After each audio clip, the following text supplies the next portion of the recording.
It's time for the Douglas Coleman Show. Mr. Smooth and Savvy is joined by guests from all walks of life. From the entertainment industry to authors to political and social commentators. The famous and not so famous. The controversial and the light and fluffy. We have it all. Now, here is Douglas Coleman.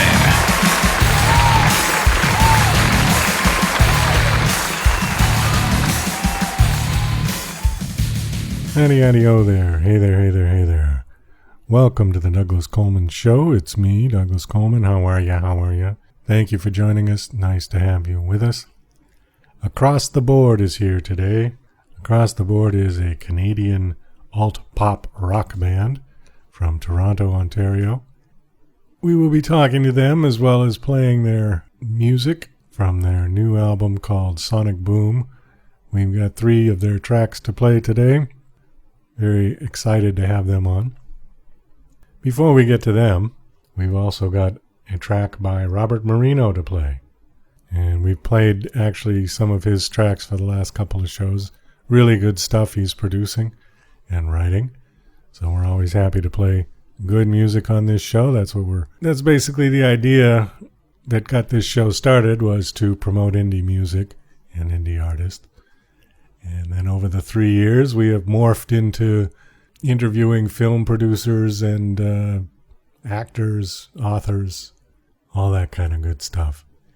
If you like what we do on the show, please help us out. Check out our GoFundMe page.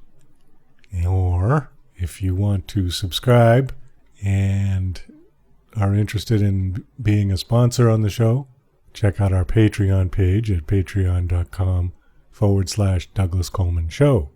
We have monthly packages available, quite reasonable, and we will play your audio ad on the show in our commercial section. It's a good way to get publicity for your whatever it is, your product or your page. Just as a footnote, during the interview with Across the Board, if you think you hear a bird, it's because you do. Jackie August has a parrot, and the parrot was seemingly insistent on being part of the interview.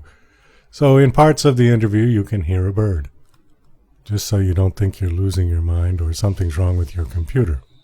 Okay, so our old friend Olaf is back. This was a bit we did a while ago, but we thought we'd rerun it. And then we'll have a song by Robert Marino called I'm Over You, and a commercial break. And then a lead-in song by Across the Board called Nothing to Say, and then the interview.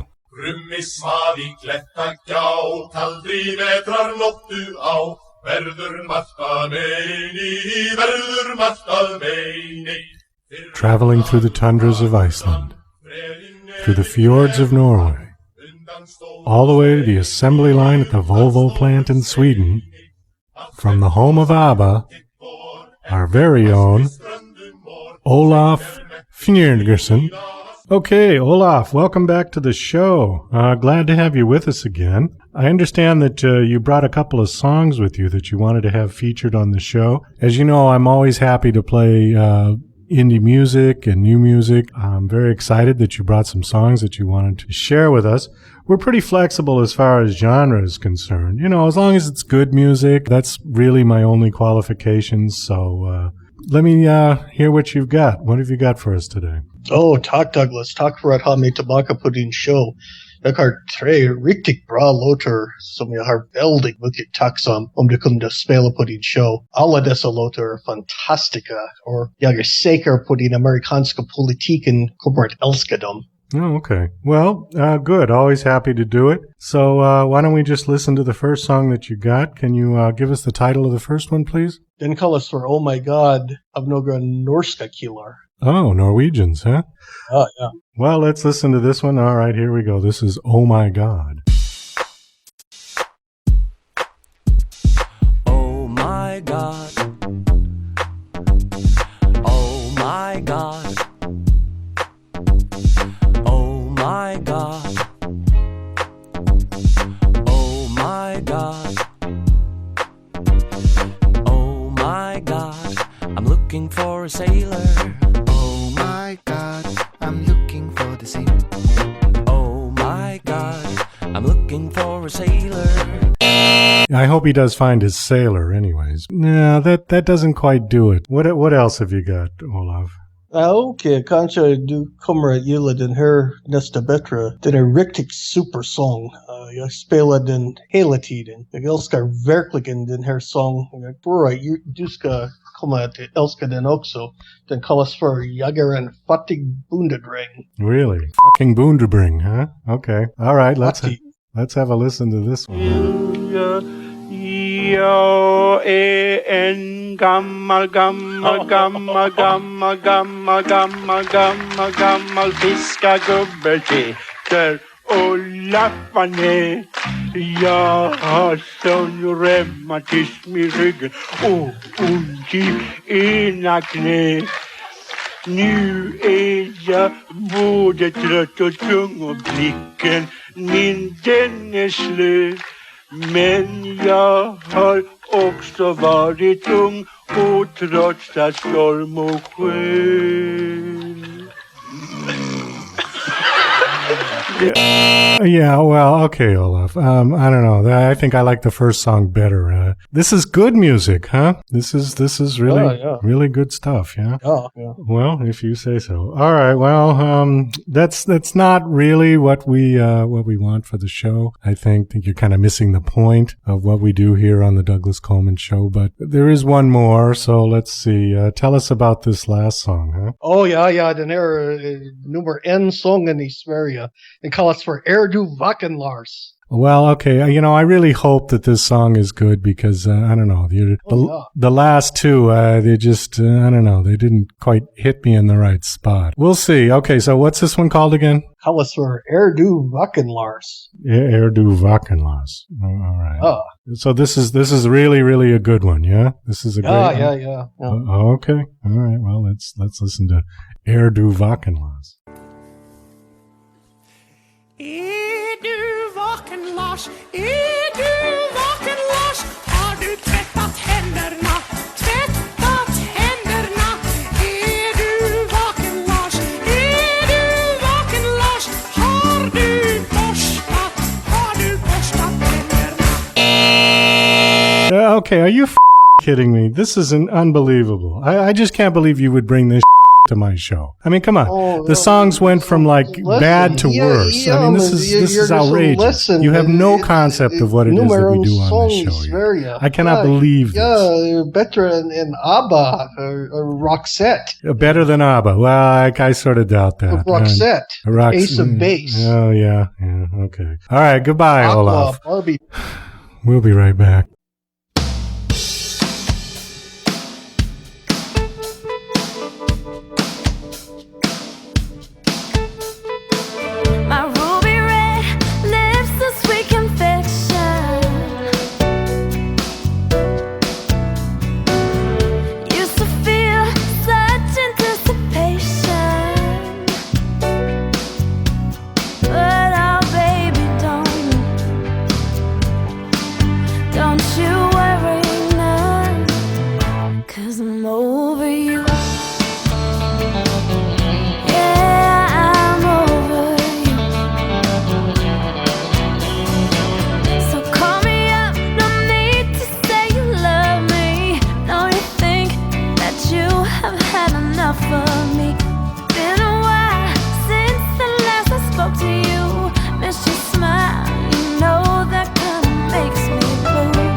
You're listening to Mr. Smooth and Savvy right here on The Douglas Coleman Show. We'll be right back after these commercial messages.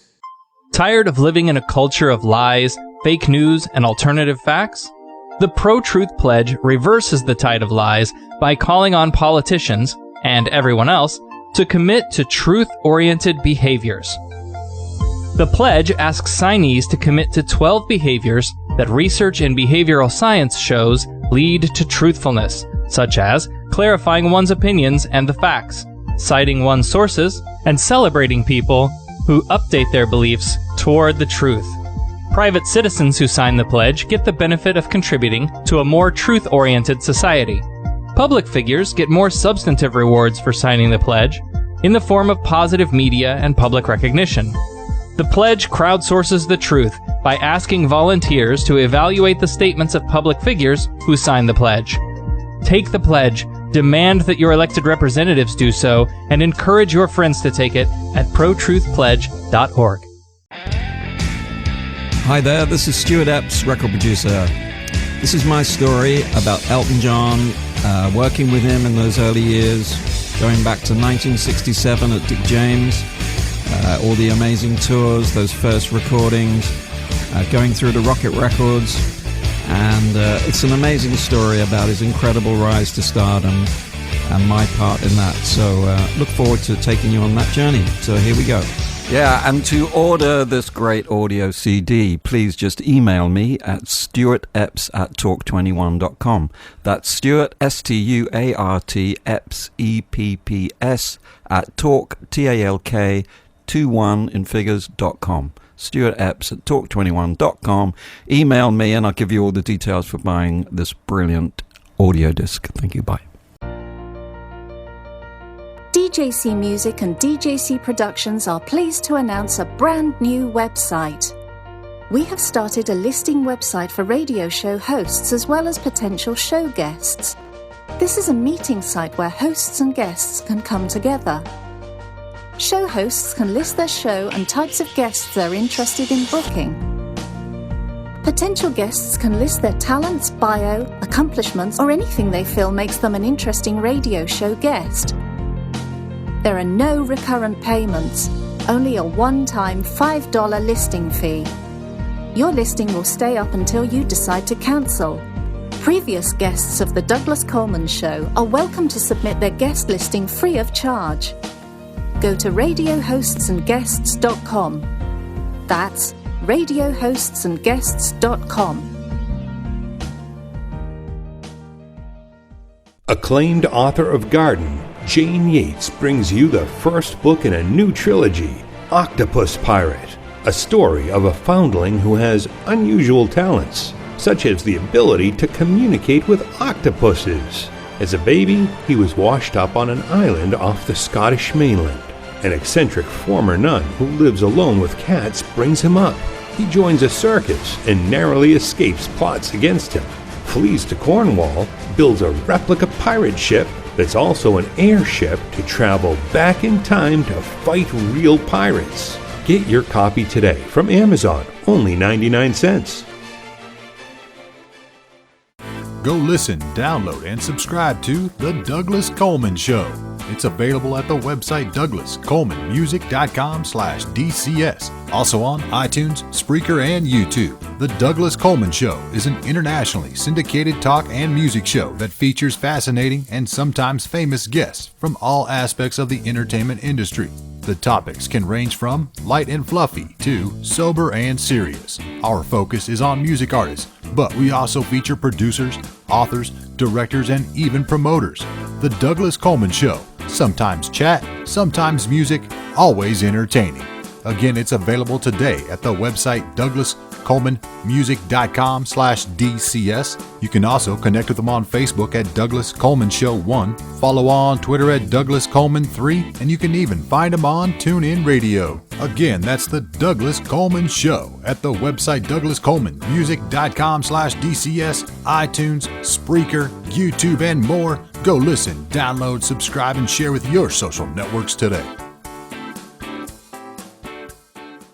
And now... Hey, Rock! monkey! Watch me pull a rabbit out of my hat! Again? Nothing up my sleeve. Presto! Ooh, don't know my own strength. Now here's something we hope you'll really like.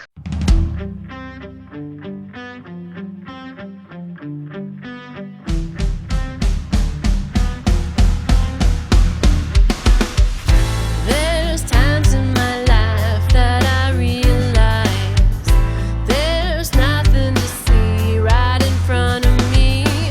I need to find a way to keep the angry ghosts at bay. There's nothing to say. I shift to a dream where you know my name. Your vision of light is a price of fame. Wish I could find some peace of mind along this place and time. There's nothing to say.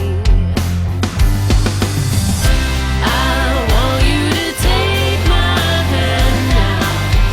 Stop using your words to confuse me now. I'm moving inside of your mind this time. There's nothing to say. Baby, there's nothing to say.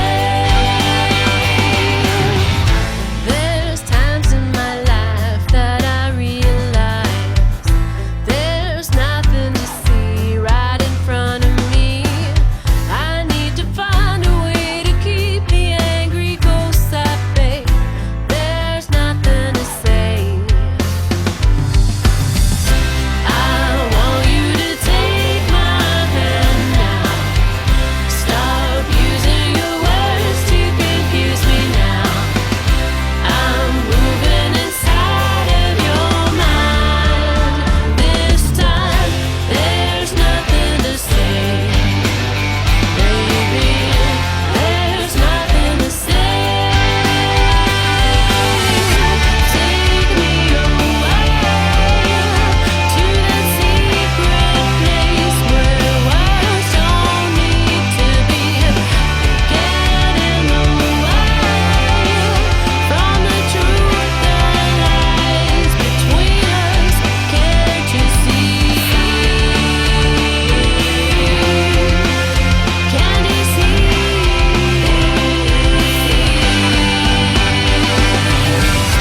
I want you to take my hand now. Stop using your words to confuse me now. I'm moving inside of your mind this time. There's nothing to say. There's nothing to say. There's nothing to say. There's nothing to say. There's nothing to say. There's nothing to say.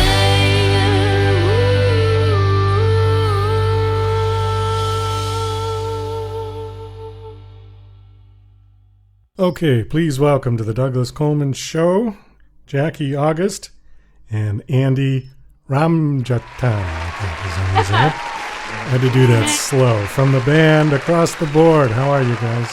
We're great. Thanks for having us on the show. Well, thank you for coming on. I appreciate it. Let's see. You guys are from Canada. You're from Toronto, yeah? Yeah, we are. I love Toronto. Toronto is my favorite city. Well, certainly my favorite city in Canada. And I almost moved there in 2003, but that's a long story. I thought I grew up in Boston, and now I live in Las Vegas. I thought the music scene was incredible in Toronto. It is.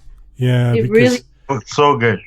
yeah, I think it died in Boston. It was great in Boston in the 70s and the 80s, and then it just kind of died. And when I went to Toronto for the first time in 2003, I just couldn't believe the music scene up there.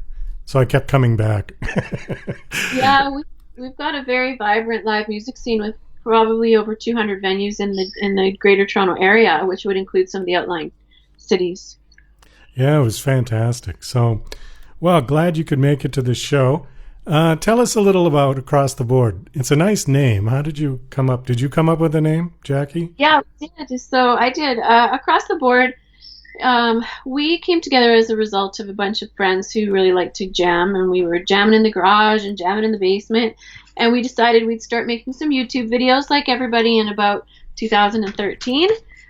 Did some cover videos, and we gained a nice little following who started asking us about what does our own sound like. And when we were thinking about a band name, we looked around our band and realized that there were people from all ages and stages in their lives and all ethnic backgrounds. And I remember putting a little word or two in the thesaurus, and I came up with this phrase across the board. I was like, perfect, because it's a musical connotation too with the board at a recording studio, and everybody uses it all the time. It's a good saying. Well, it's a great name. I like the name. And like you said, it kind of has a double meaning. Yeah. With the mixing board. How long have you guys been together? We've probably officially been together as a band since 2012. We started writing our own music and released our first album in 2016. Prior to that, we were just playing a bunch of covers and mostly a YouTube band. Then we started playing live in 2016, and we haven't really stopped. Now we're doing both. We continue to do covers. We just put one up today on our web series for covers. That was our original one. Now in its 5th season. We did one on a Lady Gaga song, Million Reasons. And we just came out with our 3rd album, Sonic Boom, which charted on the Canadian rock charts, number 4 on September 10th. So we're excited to be kind of covering both sides of the musical biz here in Toronto. Oh, that's great. Now, you said Andy is your husband? Yes. And in the band? Yes, Andy plays bass in the band, and he and I founded the band, and we've been together since about 2006. So he came before the band. Yeah, he came with the band. He came with the band. The band came together. All right. So you guys got married and then put the band together. Yeah, Oh, okay. basically. How does that work out? I'm always curious when husband and wives do the business side of their life together with the personal side.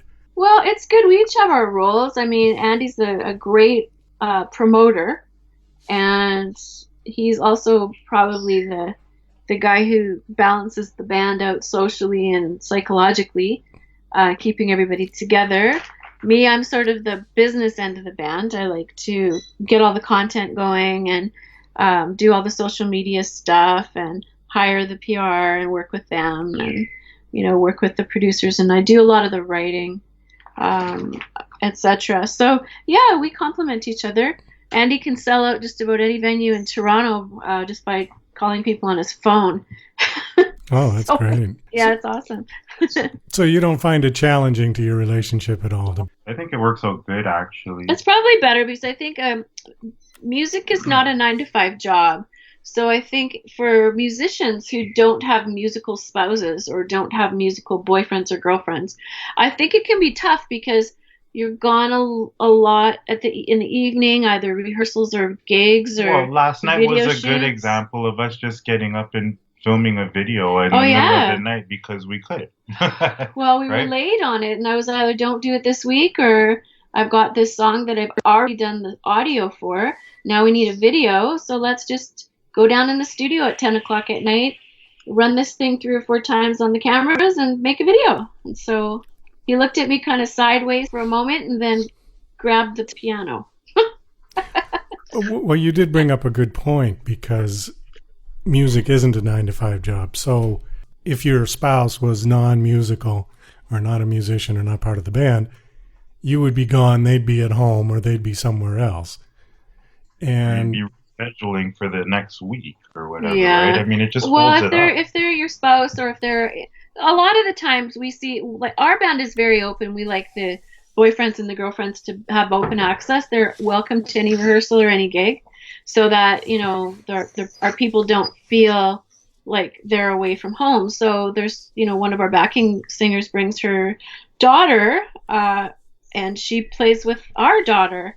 And she was bringing her boyfriend for a while, and then he became our drummer. So I mean, it's very small family community. oriented, though. Yeah. this is a full album, right? Sonic Boom? Sonic Boom is a full album, and it was written as a rock opera. It was written as a story. Oh, well, tell us about that. Well, the story basically is the small town girl who wants to go to the big city and take her music to a larger audience, and sort of the dream, right? The dream of making it in the music industry in some way, shape, or form. And she has the dream, so the song Sonic Boom is all about the dream, and then she takes the train and crosses the country and ends up in Toronto, which takes us through the song Back to the Tracks, which is a song we wrote on Via Rail when we did our Canadian tour last summer, just sort of calling for people to take a look at their backyards and how ugly they are. We forget the trains travel through everybody's backyard, and there's high-end tourists from Europe and South Africa and the States paying for 5-star meals on that passenger train that goes by there, to look at people's junk. So we wrote the song Back to the Tracks, and then it takes us through to Toronto and trying to make it in the music business, trying to get, gigs. The song It Shouldn't Be This Hard is about that. Playing gigs where nobody's watching you or nobody shows up. No Curtain Call is that song. And then realizing that, oh, who gives a damn? I mean, they don't think I have anything to say. I've got nothing to say to people who don't want to listen. So the song Nothing to Say. And then the realization that, you know what? You got to play music for yourself. You're not playing music for anybody else but yourself.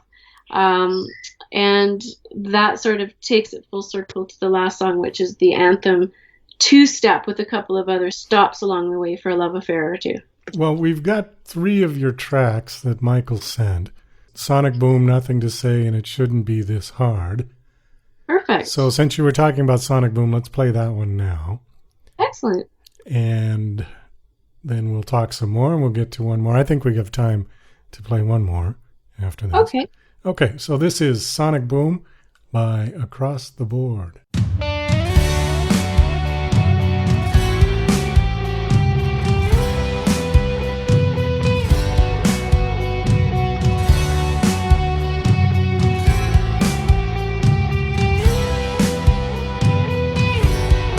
Not afraid to try, not afraid to sing to the sky. Put your head close to mine, feel my temperature rise. Don't you try, nothing's gonna stand in my way. Take the sun from my day, try to rain on my parade. Ooh, ooh.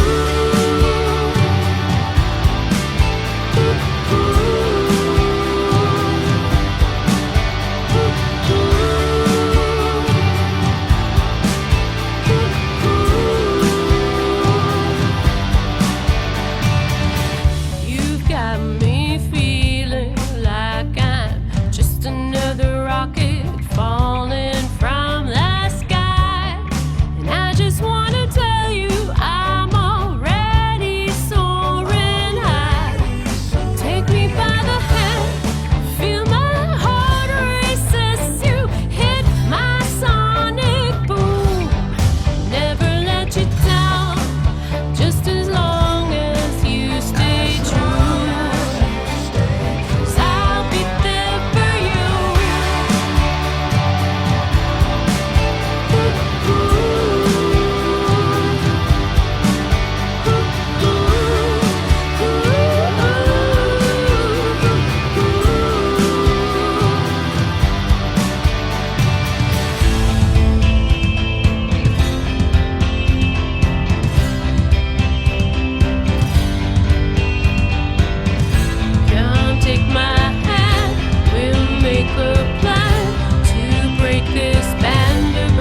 Okay, very nice. Very nice song.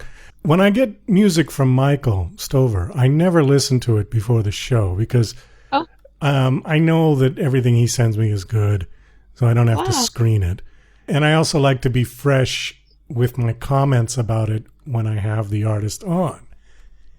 And the first thing I thought of when I listened to your song was that I can't tell who it sounds like. Doesn't sound like anybody I've ever heard before. And I think that's a good thing. The question I was going to ask you was, have you been compared to anybody else? And if so, who? Well, it's interesting you should ask that because every once in a while, somebody will say Stevie Nicks for me and my voice. But yeah, nobody really compares us to anything. We have a hard time comparing our music. The early days, it was hard to categorize our genre. We had trouble with genre. I mean, our last album was a combination of sort of pop rock, and the album before that was more roots rock. We call ourselves a rock band, and that's just our sound. I think if you pick, it shouldn't be this hard to listen to next, because that's our next single that's being focused on as of October 24th or 5th when we drop our new music video. I think that's, as our producers say, correlates very well with what our sound is as a band, as a rock band, the next song that you're going to play.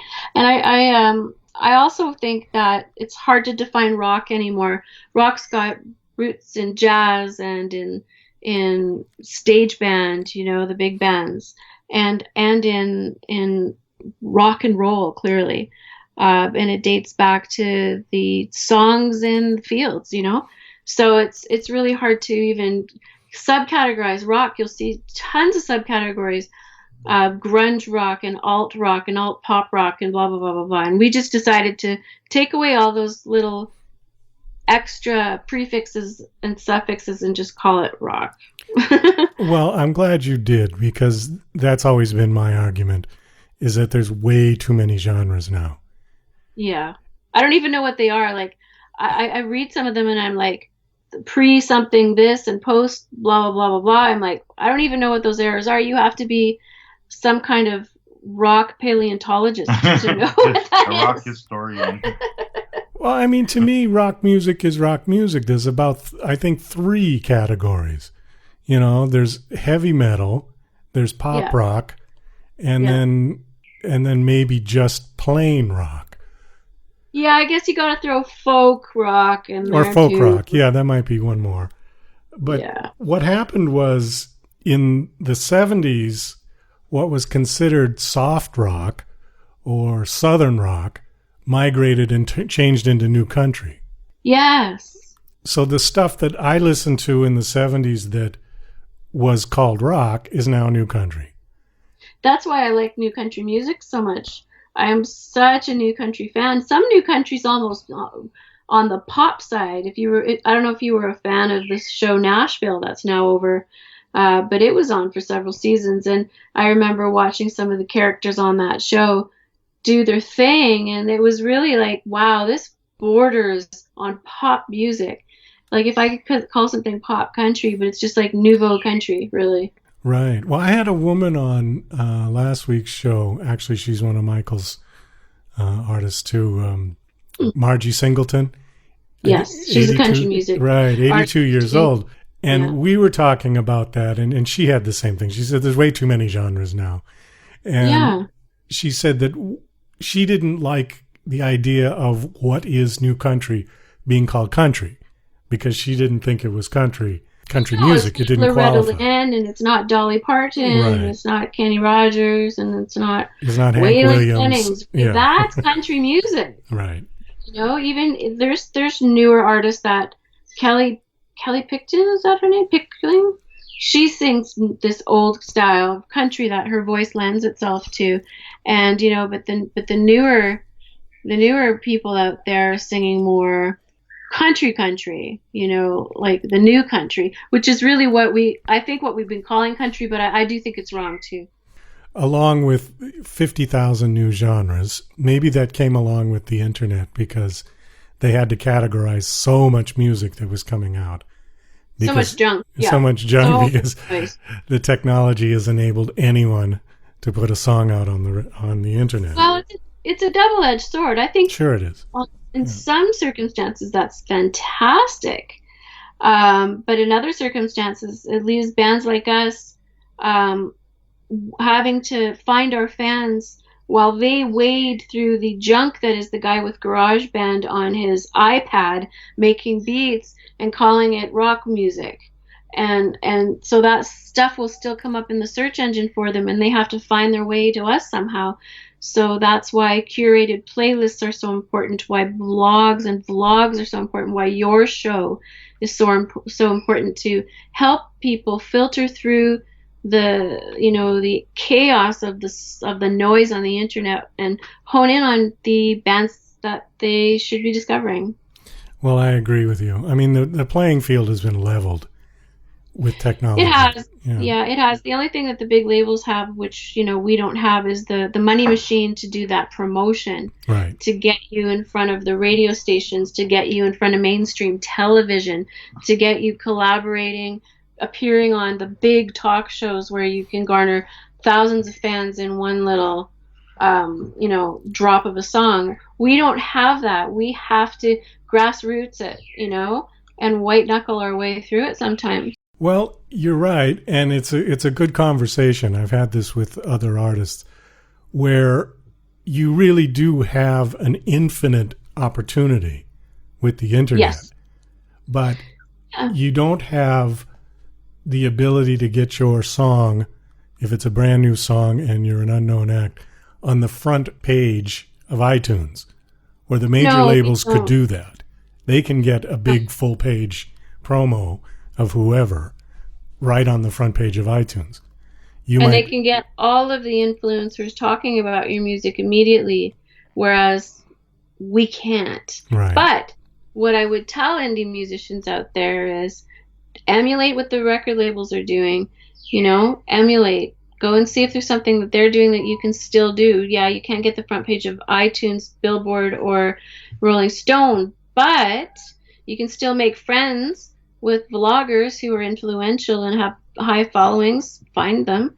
You can still DM some of the Instagram, what do you call those people, influencers, and ask them if they want some free music for their videos, in exchange for a little plug. I mean, the networking is unlimited. Yeah, you got to collaborate. But you got to get out there and do it. And people who have, I was just talking about this with my producer yesterday, people who have some aversion to social media or philosophically don't think that they're interested in social media, get off it, because that's free marketing. Just learn it. Good grief. They're throwing free money at you. I actually ran into an artist who had no Facebook and Twitter, and I said, you really got to get with it, because whether you like it or not, that's the way it's gone. Yeah, we can't help you if you don't help yourself. So Don't come to me and ask me to do a video with you if you don't have social media where you can promote it.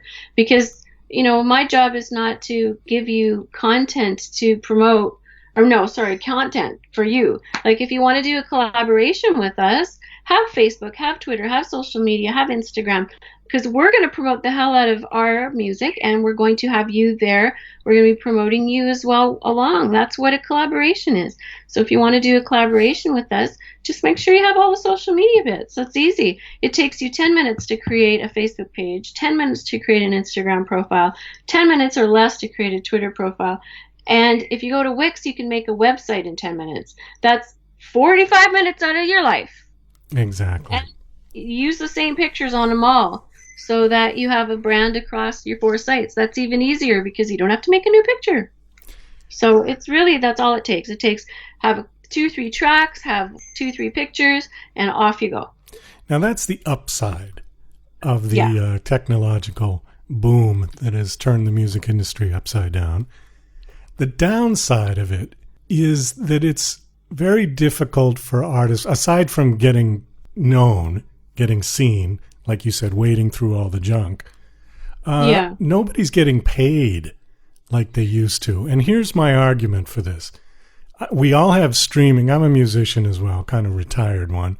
But we all have our music on Spotify and the streaming outlets where they pay something like a penny per stream. Yeah. Okay. Back in the day when people actually bought records and CDs, you got paid regardless of how many times they listened to that album. Yeah. And I think that was more fair because they've got your music. They can play it once and throw it away, or they can play it a million times. The problem with getting paid per play, aside from it being a penny, is that even if you have your most favorite record album in the world, have you ever played it 1 million times? Of course not. Of course no. not. Okay. It's just absolutely impossible. So my complaint is that either they've really got to up the amounts that people get paid for streaming. Now, there was an interesting thing that happened yesterday. I don't know if you saw it in the news, but it was the Music Modernization Act was signed into law. Yeah, I read about that before. I read about it a few months ago when it was just being proposed. Yeah, well, it finally got to President Trump's desk and he signed it. And so now it's law. I don't know exactly what it entails, but I was reading through it, and there was a lot of stuff about copyright that people that wrote songs before 1972 or something weren't getting paid at all, the songwriters. So now that's been changed so that they get paid the songwriting royalties, which they should. Yeah. And then it said, realistic compensation for streaming, but it didn't suggest exactly how much. 1 penny per stream is not realistic in my opinion. Well, the problem is that 1% of all the musicians make 99% of the money. So if you increase the streaming to something else, you're going to end up with those guys tripling and quadrupling their billions of dollars, which sucks the money out of SoundCloud and Spotify and iTunes. There must be some sort of, what do you call it? Oh my goodness, sliding scale, whereas if you get so many plays, this is what they get per play. If you get above that to this, that next level is how much you get. And then when you're in the trillions and billions of plays like Beyonce and Jay-Z, then you still get what you get, 1 cent or whatever, 0.001. Well, I think that's fair. Yeah, I agree. I think a sliding scale would be fair, but it'd have to be a reverse sliding scale. Exactly, a reverse sliding scale. Yeah, well, that's a good idea. Now, I don't know what this bill actually entails. I did get an email today from SoundCloud saying that, now we have compensation, we have monetization, but I didn't sign up for it because it seemed ridiculous to have to subscribe and pay $10 a month so that I can get a couple pennies back. That just seemed insanely stupid. So they get you on every side. So I didn't bother with it. But my point is that the downside of technology is that musicians have a very difficult time earning a living selling their recorded music. So in order to make a living now, you have to tour. You have to play live. That seems to be where everybody is making their money. Are you guys full-time musicians or do you have jobs? We're both. We're full-time musicians and we work jobs. We both currently work part-time at our jobs. But, what we do is we tour to make money. We sell merch to make money. We try and license our music for TV and film to make money. I do some soundtracks for certain short films. We're always out there trying to get sponsorship, which helps with our expenses, and then try and play gigs that pay us money. It's tough. It's really tough. We still can't give up our day job, and we charted. We're a band that's charted, and we can't give up our day job. That's kind of unfortunate. It seems like it's flipped around though, because the irony of it all is that when you play a gig somewhere, people seem more willing to pick up your CD for $10. once they've seen you. And yeah, in person. The whole idea is they may never play it ever, or they might just leave it in their car and play it in their car, but they have a signed piece of you. And people collect those. It's like when you go to Comic-Con and you get a T-shirt or you get a bobblehead of Spider-Man or whatever. You're collecting something from the journey, from the little trip you just took. A souvenir. It's a souvenir versus actually picking up the album to listen to it, perhaps. I think it's both, because the people who come to see us at the table, at the merch table, they like the music and they're looking on the song list for the song, asking you which one was this one, because there'll be one that resonated with them, and they want to know which one that one song was on the back. So you show them what the song was, and that's mostly it. Then there's other people that come and they buy 6 or 7, that they're giving them away to their friends, which is super cool. Yeah, everybody's got a different motivation, but it's I think some people want to listen to the one song that really resonated with them in their car 1,000 times, and other people want to just collect you and put you on their shelf with Walk Off the Earth and the Bare Naked Ladies. Well, I guess it's good and bad, and the argument, like you said, it's a double-edged sword. It goes both ways. I'm just happy that they buy my CD, because it makes me feel like, we don't really, it doesn't make a difference to us financially, to be honest, to sell a few CDs at a show, but it makes me feel good that I get to talk to them in person and hand them something and sign something for them and make a fan. That transaction where they gave me $10 and I signed a CD and gave it back to them, we just made a fan. Well, that's true. And actually that kind of connection is good, because then they'll tell their friends and so on and so on. Yeah, we put a lot of weight on that. That's our most important task, is to connect with people at a show. Before a show, I'll go around table to table and introduce myself. As difficult that is, because asked my husband, I'm not very outgoing. I'd rather sit backstage and come out when it's my time. But he's the social butterfly, and I force myself to do it, and I'm always so glad that I did. I don't know why I think it's so hard, and then I start getting into these conversations and I have a blast, and it actually calms me down before the show. And then when I'm out there, my little bit of anxiety before I play, I look out into the audience and I know these people because I just talked to them, so I feel better. So it's actually, for me, it works both ways. And those people are the ones who come to the back and grab a CD, ask where you're playing next. Next thing you know, you're taking a selfie with them and they're tagging you in their social media and they're following you everywhere. And that is so important. So we're trying to play as many shows as we can physically play and connect with fans directly. We ask for requests. We do a Facebook Live and an Instagram Live every Sunday. Usually we collaborate with another local artist, or not. And we just sit and chat with people and talk to them about music, and then play music for them and play their requests. We got to get to your song. You said you wanted to play It Shouldn't Be This Hard. Yes, please. Okay. And you did tell us the story about that already, right? The story about It Shouldn't Be This Hard is just the realization that, it is tough. Everything's tough, but just relax. It's fine. I wrote that song when I was procrastinating doing my taxes. Oh, that's good. All right. Well, this is It Shouldn't Be This Hard by Across the Board.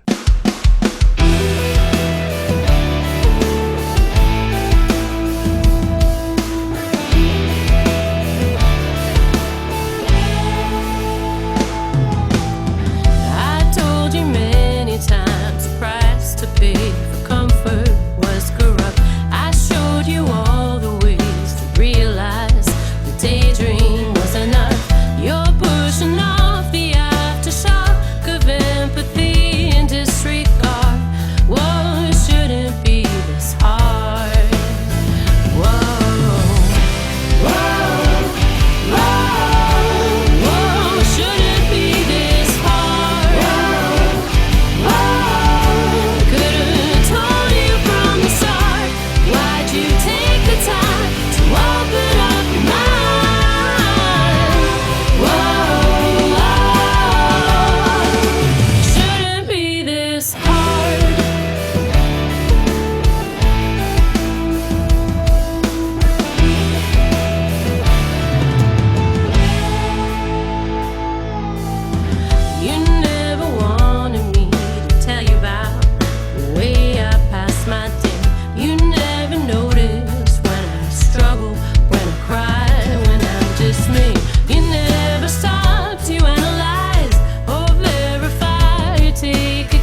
realize the daydream was enough. You're pushing off the aftershock of empathy and disregard. Whoa, it shouldn't be this hard. Whoa, whoa, whoa, whoa, it shouldn't be this hard. Whoa, whoa, I could've told you from the start. Why'd you take the time to open up your mind? Whoa,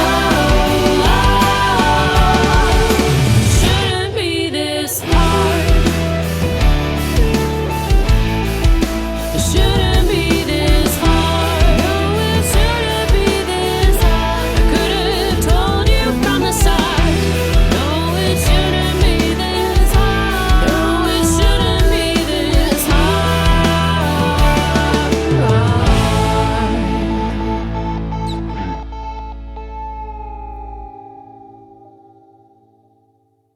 Oh, very good. Very, very Thank nice. you for playing that. Thank you. Edie Brickell. Who's Such that? an old schooler. Edie Brickell. She had that nice one-hit song back in the day. Yeah. That's who your voice sounds like a little bit to me. What I am, I think. What I am. Edie- Yeah. Oh, What I am. She's actually married to Paul Simon. what? No, it's true. That's, Nice. It's Paul Simon's wife. Yeah, you're Yeah. right. Yeah, I mean, the style is totally different. That song she did was real soft, but I don't know, for some strange reason, and I haven't thought of her in 30 years, but she just popped into my head while I was listening to your song. Oh, wow. I'm going to look her up. Thank you. You know how you categorize every song you've ever listened to and it's in your brain somewhere, and somehow something connects, but you don't know why? So that's what happened. That's funny, but the lyrics is the same, too. You don't know the lyrics to a song till it starts playing, and then suddenly you know them all. Yeah, it's very weird like that. So what are you guys up to now? Are you working on anything else, or are you going to tour, or what? We're just finished up the music video for the last song you heard that's coming out. We are playing Indie Week here in Toronto on November the 7th at the Hideout. We are playing the International Pop Overthrow Festival in Hamilton at This Ain't Hollywood on November 17th. Then we're over at a men's health musical marathon called Movember Musical Madness, I call it, but it's Movember Musical Gala in Kitchener at the Rhapsody Bar on Sunday the 25th. And then we have our homecoming tour because we're just getting off tour now from our Ontario tour, co-hosted by Jessica Speciale, who was on tour with us. She's a Canadian rocker here in Toronto. That is on the 1st of December at the Hideout, and that's going to be a big sold-out show that Andy's been selling out since the last couple of weeks. So we have the end of this tour, and then we go back into studio for our next album in November and December. Do you ever get across the border and play in the United States? We do travel down there a lot, and I am a member of the American Federation of Musicians. However, we have not scored a gig down there yet. Michael tells us he might have something for us in New York, so maybe we'll be in New York in the spring doing some stuff. We'll definitely post that on our website. Oh, that'd be great. What is your website? Tell everybody what Our it is. website is acrosstheboardmusic.ca, which is a Canadian-based website, and our Instagram is Across the Board Band. Our Facebook is Across the Board Productions. We have over 500 videos on YouTube, so you could go down a pretty deep rabbit hole there. That is ATB Music Canada, which is also our Twitter handle. All of that can be found at acrosstheboardmusic.ca or our electronic press kit at acrosstheboardband.ca. Well, guys, we got to wrap it up. Thank you so much for coming on. I appreciate it. Thank you for having us so much. Thanks so much, Doug. That's really nice of you. And your music is fantastic. I hope you guys do well. Thank you. Best of luck. Good luck with your show, and we'll come back and chat with you when our next album's done. Oh, super. Yeah, I'd love to have you back on. Amazing. Great. Thank you. Thank you. Well, that's about all the time we've got for the show today. I want to thank my special guests across the board. Also, thank you to Robert Marino for his wonderful track. And thank you to Olaf for making his appearance once again. This is Douglas Coleman saying, I'll see ya when I see ya. To the